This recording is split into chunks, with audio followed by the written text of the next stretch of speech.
Bueno, la idea de río, con todo su contenido real y mítico y místico, ha poblado la realidad humana desde siempre, sobre todo en territorios mediterráneos como lo nuestro, ¿no? El río de los Sauces nace entre Brochero y Mina Clavero, como ustedes saben, del nacimiento del Panaolma con el río Mina Clavero. Hasta los años 40 fue un río nutrido, con un caudal irregular, pero cuyas crecientes marcaban la historia de los pueblos que estaban a su lado. ¿Por qué? Porque todo pueblo siempre creció al lado de un río, por razones obvias. En 1944 se inauguró el dique La Viña. En 1956 se inauguró el llamado dique Chico o Boca del Río, y es ahí donde cambia la historia de los lugareños que están en la cuenca baja del río de los Sauces. Sobre eso vamos a focalizar hoy, porque realmente es una historia interesante, por la carencia, por los pueblos que le quitaron la arena al río para hacerse, como por ejemplo Villa Dolores, Villa Sarmiento, San Pedro, arena, piedras, áridos en general, y luego le dieron la espalda a ese río.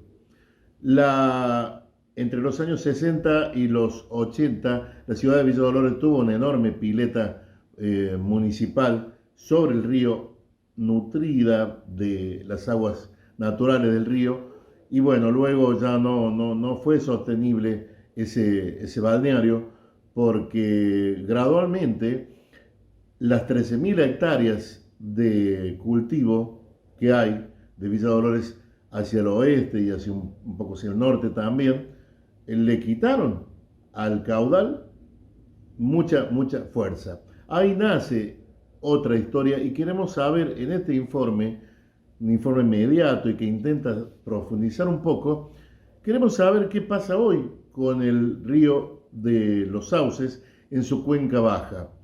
Porque fue decretado, bueno, fue designado en Villa Dolores una zona como área protegida municipal, pero luego eso no se respetó. Y hay una marcada tensión entre una ONG que quiere cuidar el río como ecosistema y la municipalidad que desde hace algunos años viene parquizando prácticamente el río. Hay potencialidades y debilidades que giran alrededor a esta realidad. Vamos a escuchar primero una entrevista con Gerardo Coria. Gerardo Coria es biólogo y es integrante de una ONG que se llama Prevenir y que se ocupa de la realidad del río de los Sauces en la cuenca baja desde hace muchísimos años, limpiándolo, tratando de que se cuide ese llamado caudal ecológico que se pretende para conservar la biodiversidad en torno a este recurso que es único. Algunas cosas han cambiado y otras no han cambiado. Escuchamos a Coria. Hola, ¿qué tal? Soy Gerardo Coria, soy biólogo y miembro de la ONG Prevenir y del Foro Ambiental Tras la Sierra, con los que trabajamos en temas ambientales en la zona y también en Córdoba y en Argentina con las redes de asambleas ambientales. Gerardo, ¿cuál es la situación mediata del río de los Sauces en su cuenca baja en, en esta zona del valle? Bueno, el río de los Sauces en esta zona tiene las características propias de un río intervenido por el hombre, ¿no es cierto? A través especialmente de, bueno, esas barreras que son los diques, ¿no? El dique La Viña, en la entrada ahí de la quebrada, y a su salida por el dique Boca del Río. Son diques, bueno, hechos en su momento con fines de riego y de regulación de las crecientes, y eso le da al río, digamos, más que todo en su caudal, una disminución en su caudal natural, porque el agua se toma para riego y para consumo humano, y tiene un lecho que ha cambiado a lo largo de los años, también por extracción de gran cantidad de la piedra que formaba parte de su lecho natural y de la arena, y la falta en este momento, a partir de justamente ese corte que producen los diques, de la alimentación con el sedimento arenoso que antes tenía. Ha cambiado mucho desde en los años posteriores a la creación de estos diques, y sin embargo, bueno, mantiene ciertas características naturales, y es el río, digamos, de Tras la Sierra, ¿no? que va hacia el oeste y que en su momento, bueno, tuvo mayor importancia como curso natural, pero sigue teniéndolo en esta parte como digamos, un relicto de biodiversidad para la cuenca baja. Fue declarado área protegida municipal en el año 2018. Esta denominación de área protegida es un poco general, ¿no? Porque en realidad áreas protegidas hay muchos tipos, ¿no? Por ejemplo, reserva natural, puede ser reserva de biodiversidad, reserva de fauna, etcétera, ¿no? Y faltaría como definir más específicamente qué tipo de área protegida es. Si funciona, yo te diría que no, porque en realidad está declarada, hay una ley específica, una ordenanza que lo crea y que tiene determinadas disposiciones para esta zona, pero no está bien delimitada todavía y no tiene las condiciones para que esté realmente implementada. Simplemente lo que tiene es la creación a través de una ley, ¿no? De una ordenanza, pero no funciona porque no se... ¿No hay un plan de manejo? Claro, no hay un plan de manejo, por ejemplo, que es algo importantísimo, como el corazón de la gestión de esa área protegida.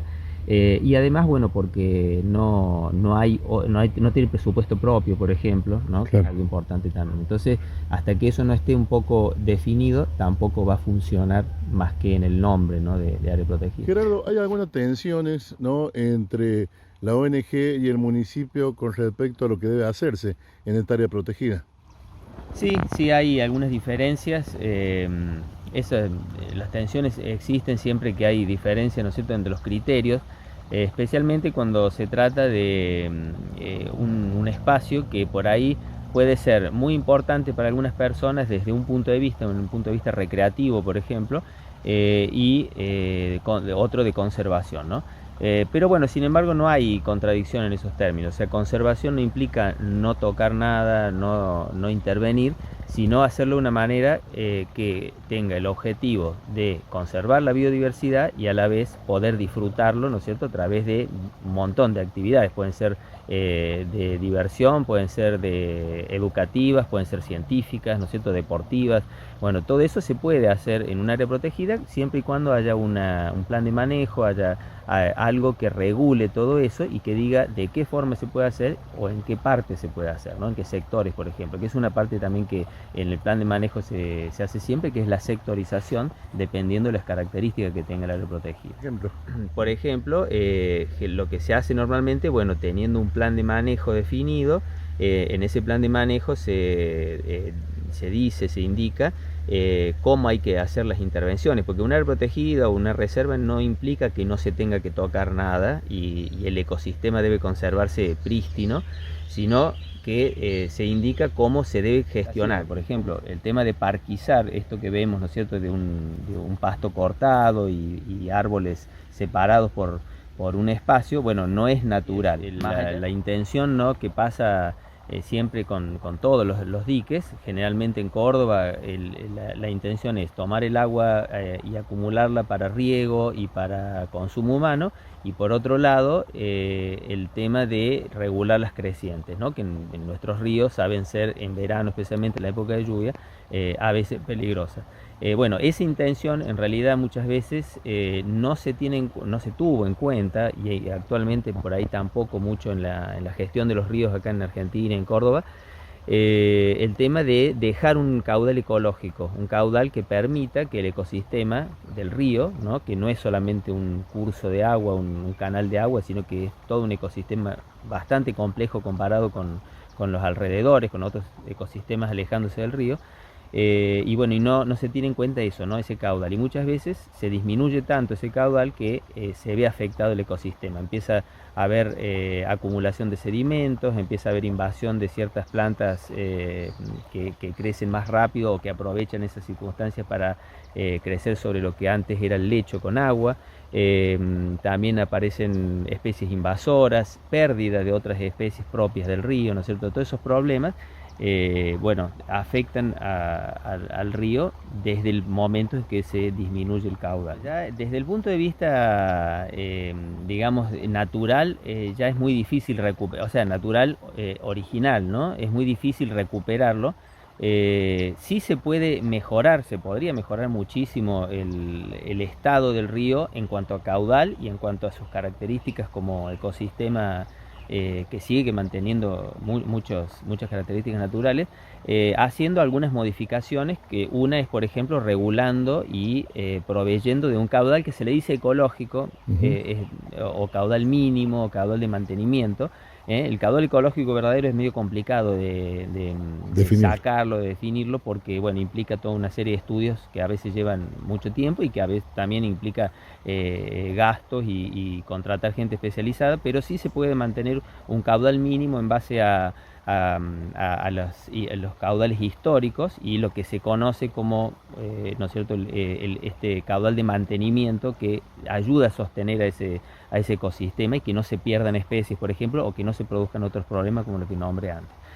Bueno, eso ya queda en manos muchas veces de las autoridades hídricas provinciales, que tienen que definirlo y tienen que además regular lo que se libera de agua y no considerar una pérdida, ¿no? Porque considerar una pérdida a esto que nosotros vemos que después hace su recorrido natural y va a las napas freáticas, no es una pérdida, sino es parte de lo que el río nos está dando, ¿no? Bueno, la palabra de Gerardo Coria, este biólogo, que nos ha dado desde su punto de vista cuál es la realidad que está aconteciendo en torno a esta polémica situación en estos últimos años de el río de los Sauces a su paso por Villa Dolores, pero no tanto del río, sino de la margen que da para el lado de Villa Dolores, que es la margen sur, porque del lado norte no es mucho lo que se hace del lado de municipios y comunas como por ejemplo Sauce Arriba, Villa Sarmiento, San Pedro. No es mucho lo que se hace en las márgenes. Lo que se hace del lado de Villa Dolores, bueno, es por lo menos prestarle atención, luego se discutirá y se verá, cada uno tomar sus conclusiones de si es positivo o negativo lo que se está realizando. ¿Qué pasó con los áridos, por ejemplo, que es un tema que no profundizamos? Bueno, en los últimos años se acordó que bueno, se permitía básicamente la extracción de árido de manera artesanal. Hay más o menos, hay más de 20 carreros, como se les llaman acá, que con su carrito tirado con equinos extraen a baja escala los áridos, teniendo en cuenta que los áridos ya son pocos porque la arena queda en los diques, ya lo hemos dicho, en los dos diques que hay, ¿no? Bien. Pero bueno, el río tan generoso que después de tanto sigue aportando áridos. Otra polémica fue la de una toma subalvea que se realizó en un lugar histórico y turístico de Piedra Pintada, bien frente a los petroglifos. Se hizo una toma que justamente se lleva el agua por debajo y luego es dirigida a determinado lugar. Se ve que ese determinado lugar era parte de un loteo que se estaba haciendo al norte del río, en la zona de Sauce Arriba. Nunca se informó que se iba a hacer. De pronto se vieron maquinarias de la provincia trabajando en el lugar. Luego se dejó todo bastante parecido a cómo había estado. Eso fue bueno por la situación turística e histórica que mencionábamos, pero no está claro, no se ha informado acerca de lo que se hace en esa zona. Nuestros dos entrevistados dijeron que hay una actividad en cuanto a esa toma de agua que le quita al río la poca agua que ya trae a esa altura, a la altura del barrio Piedra Pintada, que queda en el extremo noreste de Villa Dolores. Lo cierto es que no está claro qué pasa con esa agua que se extrae de ahí.